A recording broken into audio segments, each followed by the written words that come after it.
Hey everybody, I'm here today to share two projects with y'all. One of them is just a little mini altered canvas that I did, and then the other is a 12 by 12 layout. I'll show you the little canvas first. It's another one of the little ones you can get at Walmart. It's a little canvas on an easel. You get two of them in a pack, and I think it's like $5, something like that. But I wanted to do one just black and white, so I gessoed the surface of the canvas, and then I take it off there so you can see better.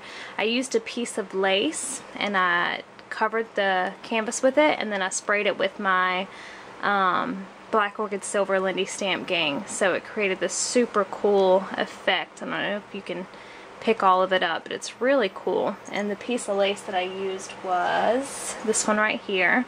So it's got that pattern all the way over it.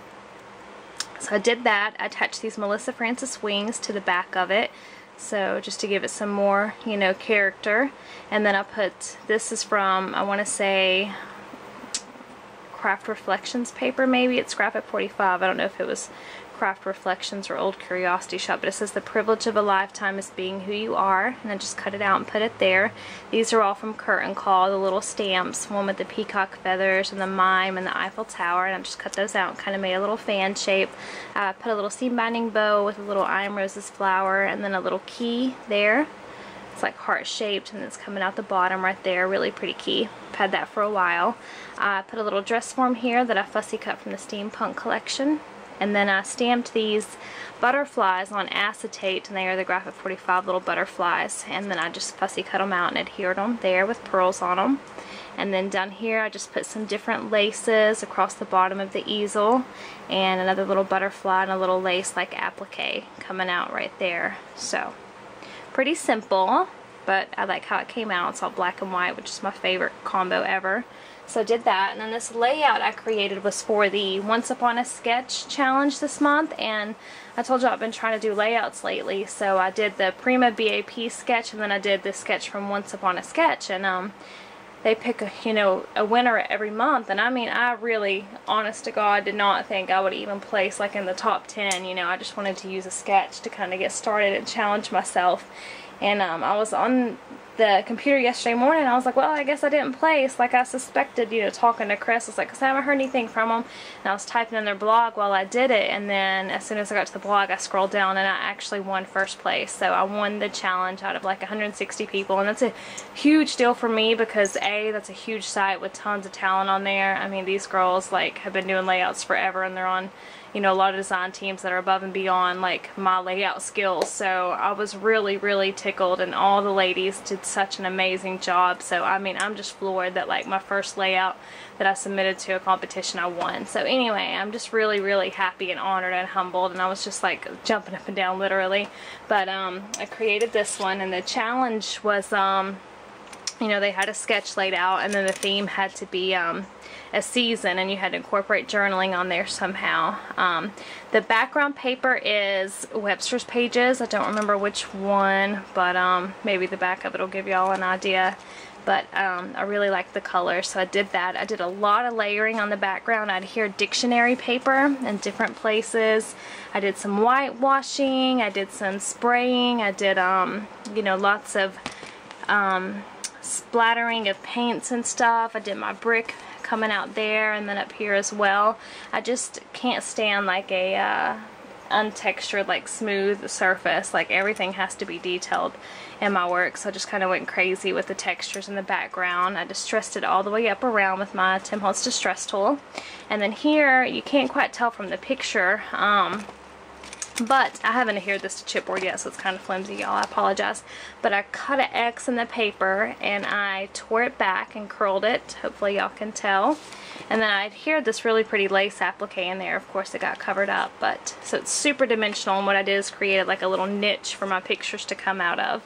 And this is on my blog already if y'all want to go check it out, and there's kind of a story behind these pictures. But this was after my papa's funeral last year, and we were on my sister's trampoline. I was like all down, and Chris was cheering me up like he always does. My honey's amazing, and this is just some shots of us on the trampoline. They're kind of silhouette, which I really liked. But you can kind of tell the sky in the background. But yeah, so I just did some fussy cutting from some Webster's pages. This is a little frame, a Prima clock I adhered with the little trinket hands, another frame I fussy cut from the paper line, and then my journaling is actually, let me get this pearl, y'all. Sorry, hold on one second, y'all. A little pearl strand got caught back there. But I draped the pearls from here to there and this little frame, and then back here is my little journaling spot. So it's back there. I did some lace here, some fussy cutting from the Prima tea time paper. Put that there. I went over the edge of my pictures with the distressing, I can't even talk, y'all, I'm sorry, with the distressing tool, and then I went over it with gesso to kind of give it some more dimension. This is the Prima Namazi or something like that, I think it's called, flower. They're really, really pretty. I got this from Kathy's Etsy store at Discount Paper Crafts. I put that there. I've got some appliques coming out back there. Some really pretty black lace from a Thing from Bling Etsy store. I've got some pink netting coming out over here to give it some more dimension, and some flowers tucked in there. I did some pearl strands, kind of like they were banners. One coming out down there, kind of tucked away, and then this one up here. This is another Prima flower, really pretty, and this is the I Am Roses one. And the sketch had a fence in it, and I don't have like a fence die or any chipboard fence, so I just kind of cut these out of grunge board, made my own little fence, and textured them up really well. And then I stamped part of my title. The title is Love in Bloom, and I just stamped love onto the fence and put that there. And then there's a little Scrabble tile for the N, and then on this banner there's BLOOM. So, and I just layered the banner with the Prima Tea Time paper. Tied a little bow over here, and I've got that black lace coming in and out. And then I took black paint and I put it in a little dropper, you know.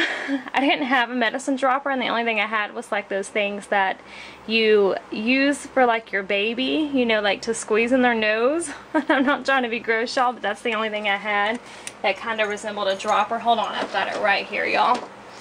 These things right here. So this is what I had, and I just sucked the paint into it with that. And it worked really well, actually. I drizzled it in there, I drizzled it over here and let the paint drip down, and then I drizzled it up here and on that side as well. And then I just kind of took it and squeezed the excess out, and it just splattered all over the place. And I did it with the blue paint as well. So that's how I did the dripping with the, it's just amazing what you can find around your house to use in your scrapbooking projects. But yeah, so it's the main focal point. And then up here I just did some fussy cutting from, this is from Webster's Pages paper, and then you can barely see some fussy cutting down here from the Prima Tea Time paper, and I fussy cut these flowers from the Prima Tea Time paper, and I got this pretty black lace from a Thing from Bling, and it's going over there.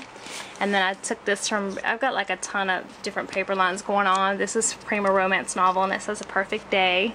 I did more drizzles over here with that little dropper. I did another pearl strand draped over there. This is a big Prima, I think it's called Pirouette flower, and then two of those other new little Prima flowers in the blue tone. They're really pretty.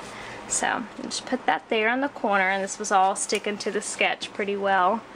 And then yeah, so it's Love and Bloom, and I was really happy, y'all, to win. It really meant a lot to me because I'm so new at layouts, and I was looking on there before I submitted it, and like there was already 130 entries, and those ladies were so talented. I mean, there was one in particular I thought for sure was going to win, but it's just amazing talent. It was super fun. So now I get to come back and guest design for the month of October. So I've already seen the sketch that I have to do and stuff, and I'm just really excited, and I won like a little prize package. But the main thing was just I was just honored to win, so I'm really happy. But anyway, sorry to ramble, y'all, but I hope you like my layout, and I'll put the link to my blog below because I have a ton of pictures over there and the story behind it if you guys want to go check that out. So thanks for watching, y'all. Bye.